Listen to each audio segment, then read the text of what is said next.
Hi dears, welcome back to my channel. അപ്പോൾ ഇന്ന് ചക്കക്കുരു വെച്ചിട്ട് വളരെ എളുപ്പത്തിൽ തയ്യാറാക്കി എടുക്കാൻ പറ്റിയ നല്ലൊരു നാലുമണി പലഹാരം എങ്ങനെയാണ് തയ്യാറാക്കുന്നതെന്ന് കണ്ടു നോക്കാം. അപ്പോൾ ഇത് തയ്യാറാക്കി എടുക്കാനായിട്ട് വളരെ എളുപ്പമാണ്. അപ്പോൾ ഈ ഒരു സീസണിൽ എല്ലാവരുടെ അടുത്തും ചക്കക്കുരു ഒക്കെ ഉണ്ടാവുമല്ലോ. അപ്പോൾ ഒരു തവണ നിങ്ങൾ എന്തായാലും ഇതൊന്ന് തയ്യാറാക്കി നോക്കണം കേട്ടോ. അപ്പോൾ നമുക്ക് ഇതെങ്ങനെയാണ് തയ്യാറാക്കുന്നതെന്ന് കണ്ടു നോക്കാം.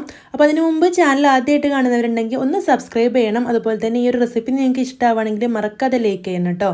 ഇനി നമുക്ക് റെസിപ്പി കണ്ടു നോക്കാം. അപ്പോൾ ഇതിന് വേണ്ടി ഞാനിവിടെ കുറച്ച് ചക്കക്കുരു എടുത്ത് വെച്ചിട്ടുണ്ട്. ഇത് ഞാൻ കുക്കറിൽ ഇട്ടിട്ട് ഒരു 3 വിസിൽ വരെ വേവിച്ചെടുത്തതാണ്.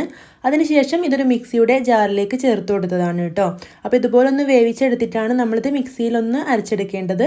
അപ്പോൾ നമ്മൾ ഒരുപാട് അരച്ചെടുക്കരുത്, ചെറിയ തരിതരിയായിട്ട് വേണം അരച്ചെടുക്കാനായിട്ട്. അപ്പോൾ ഞാനിതിവിടെ ഇതുപോലെ അരച്ചെടുത്തിട്ടുണ്ട്. ഇനി നമുക്കിതൊന്ന് മാറ്റി വെക്കാം. ഇനി നമുക്കിതിലേക്ക് വേണ്ട മറ്റ് ഇൻഗ്രീഡിയൻസ് ഒക്കെ ഒന്ന് റെഡിയാക്കി എടുക്കണം. അപ്പോൾ അതിന് വേണ്ടിയിട്ട് ഞാനിവിടെ ഒരു ബൗൾ എടുത്ത് വെച്ചിട്ടുണ്ട്. അതിലേക്ക് ഒരു സവോള ഇതുപോലെ കട്ട് ചെയ്തൊന്നും ചേർത്ത് കൊടുക്കുന്നുണ്ട് കേട്ടോ. അപ്പോൾ മീഡിയം സൈസിലുള്ള ഒരു സവോളയാണ് ചേർത്ത് കൊടുത്തിട്ടുള്ളത്. അതിന് കൂടെ തന്നെ കുറച്ച് കറിവേപ്പില കൂടെ ഇതുപോലെ ഒന്ന് കട്ട് ചെയ്തിട്ട് ഇട്ട് കൊടുക്കുന്നുണ്ട്. ഇനി നമുക്കിതിലേക്ക് പൊടികൾ ചേർത്ത് കൊടുക്കാം. അപ്പോൾ ആദ്യം ചേർത്ത് കൊടുക്കുന്നത് കടലപ്പൊടിയാണ്. അപ്പോൾ ഞാനിവിടെ ഒരു 4 ടീസ്പൂൺ കടലപ്പൊടി ചേർത്ത് കൊടുത്തിട്ടുണ്ട് കേട്ടോ. ഇനി ഒരു 2 ടീസ്പൂൺ മൈദപ്പൊടി കൂടെ ചേർത്ത് കൊടുക്കുന്നുണ്ട്. ശേഷം നമുക്കിതിലേക്ക് എരിവിന് ആവശ്യമുള്ള മുളക് പൊടി ചേർത്ത് കൊടുക്കാം. അതൊക്കെ നിങ്ങളുടെ ഇഷ്ടത്തിനനുസരിച്ചിട്ട് ചേർത്ത് കൊടുക്കാം. അതുപോലെ തന്നെ പച്ചമുളക് വേണമെങ്കിൽ അതും ചേർത്ത് കൊടുക്കാം കേട്ടോ. ഇനി ഇതിലേക്ക് ആവശ്യത്തിനുള്ള ഉപ്പും കൂടെ ചേർത്ത് കൊടുത്തിട്ടുണ്ട്. ഇനി ഇതിലേക്ക് കുറച്ച് ചിക്കൻ മസാല കൂടെ ചേർത്ത് കൊടുത്തിട്ടുണ്ട് കേട്ടോ. ചിക്കൻ മസാല നിങ്ങളുടെ കയ്യിലില്ലെങ്കിൽ അതിന് പകരം ഗരം മസാല ചേർത്ത് കൊടുത്താലും മതിയാവും. ഇനി ഇതിലേക്ക് ഇഞ്ചി വെളുത്തുള്ളി പേസ്റ്റ് ഒരു 1/2 ടീസ്പൂൺ ചേർത്ത് കൊടുത്തിട്ടുണ്ട്.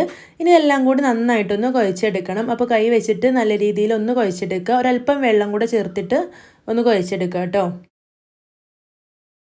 അപ്പോൾ ഞാനിതിവിടെ നല്ലപോലെ ഒന്ന് കുഴച്ചെടുത്തിട്ടുണ്ട്, നന്നായിട്ടൊന്ന് മിക്സ് ചെയ്തെടുത്തിട്ടുണ്ട്. ഇനി നമുക്കിതിലേക്ക് നമ്മൾ നേരത്തെ ചതച്ചെടുത്തിട്ടുള്ള ആ ഒരു വേവിച്ച ചക്കക്കുരു ഇതിലേക്കൊന്ന് ചേർത്ത് കൊടുക്കാം. അപ്പോൾ ഈ ഒരു ചക്കക്കുരു ഒരുപാട് പേസ്റ്റ് രൂപത്തിലൊന്നും അരച്ചെടുക്കരുത് കേട്ടോ. ഇതുപോലെ തരിതരിയായിട്ട് വേണം അരച്ചെടുക്കാൻ. അപ്പോൾ ഈ ഒരു ചക്കക്കുരും ഇതിൽ നന്നായിട്ട് തന്നെ കുഴച്ച് മിക്സ് ചെയ്തെടുത്തിട്ടുണ്ട്. ഇനി നമുക്കിത് ചൂടായ ഓയിലിലേക്ക് ഇട്ട് കൊടുത്തിരുന്ന് ഫ്രൈ ചെയ്തെടുക്കാം. അപ്പോൾ നമ്മൾ പക്കോടയൊക്കെ ഫ്രൈ ചെയ്തെടുക്കുന്ന പോലെ തന്നെ കുറച്ച് നുള്ളി ഇട്ട് കൊടുക്കാം.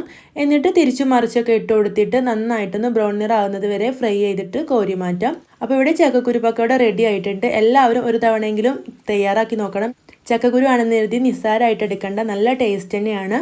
അപ്പോൾ നിങ്ങൾ ട്രൈ ചെയ്ത് നോക്കിയിട്ട് നിങ്ങളുടെ അഭിപ്രായം കമൻ്റായിട്ട് അറിയിക്കാൻ മറക്കരുത്. വീഡിയോ ഇഷ്ടമായിട്ടുണ്ടെങ്കിൽ മറക്കാതെ ലൈക്ക് ചെയ്യണം. ഇനി ഇതുപോലുള്ള നല്ല നല്ല വീഡിയോസുമായിട്ട് വീണ്ടും കാണാം. Thank you.